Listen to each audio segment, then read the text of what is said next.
Seja bem-vindo ao podcast MG Familiar. Um podcast sobre temas pertinentes que nos fazem refletir e frequentemente com implicações para a prática clínica.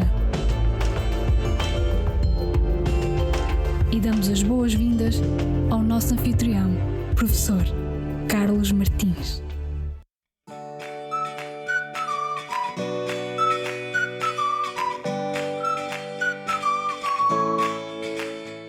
Olá e bem-vindos a mais um episódio do nosso podcast.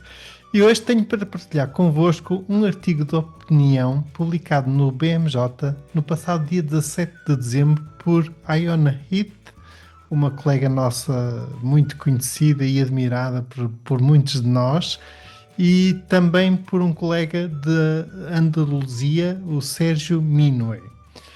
E estes colegas escreveram um artigo de opinião que lança uma pergunta de certa forma incómoda, mas relevante, necessária.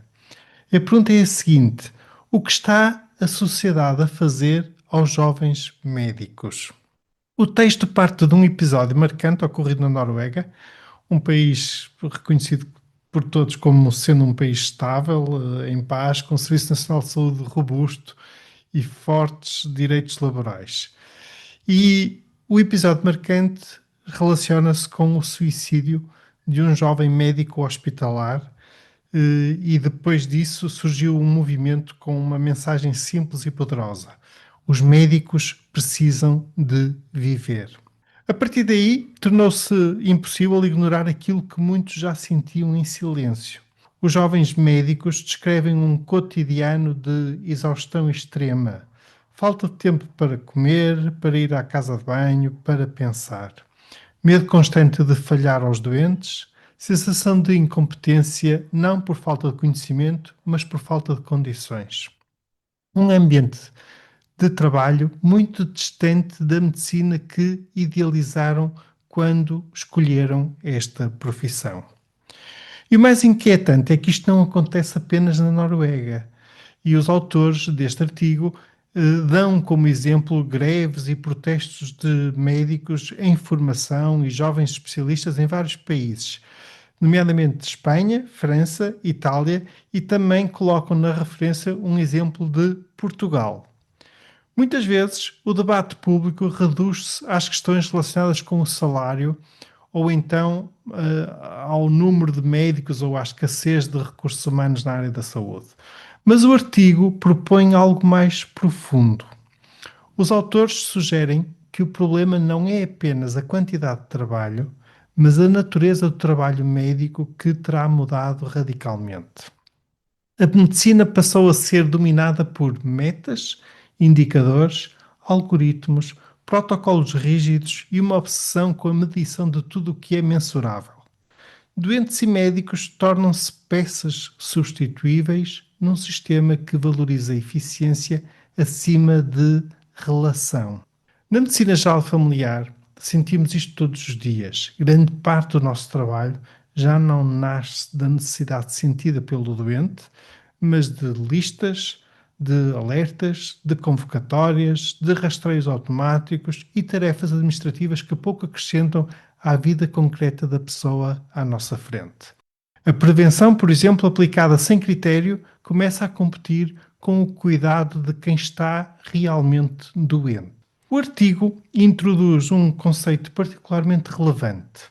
O sofrimento dos jovens médicos não é apenas físico ou emocional, é também epistémico, ou seja, resulta do conflito entre aquilo que aprenderam que é ser médico e aquilo que o sistema lhes permite fazer.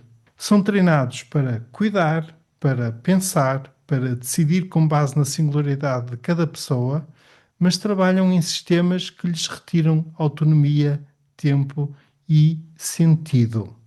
Isto contribui para gerar sentimentos de culpa, de frustração e aquilo que hoje chamamos de lesão moral.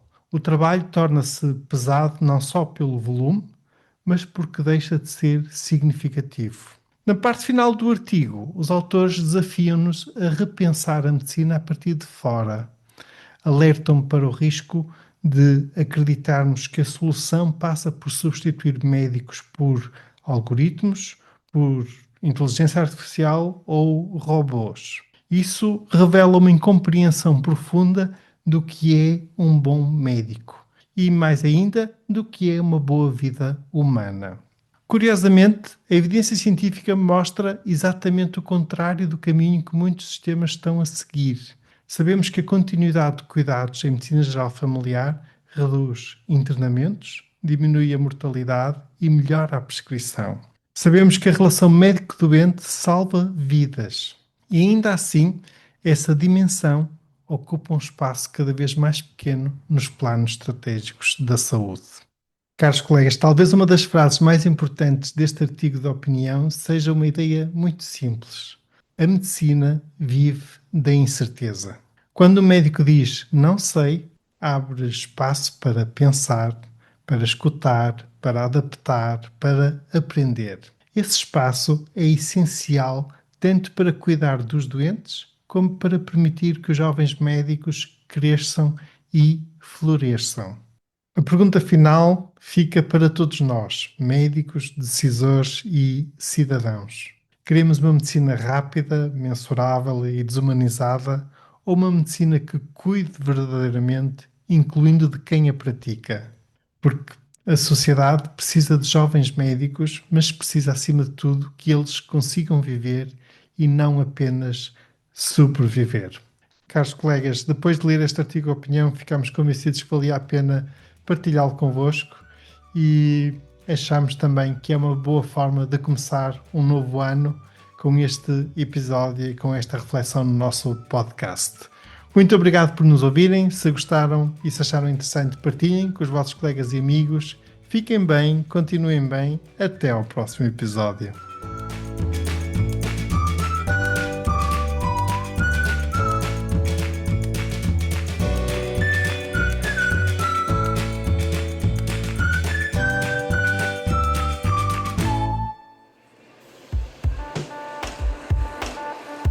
E terminamos assim esta edição do podcast MG Familiar.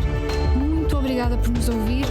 Se desejar completar a sua leitura, muitos dos conteúdos abordados neste podcast estão disponíveis em www.mgfamiliar.net. Até ao próximo episódio.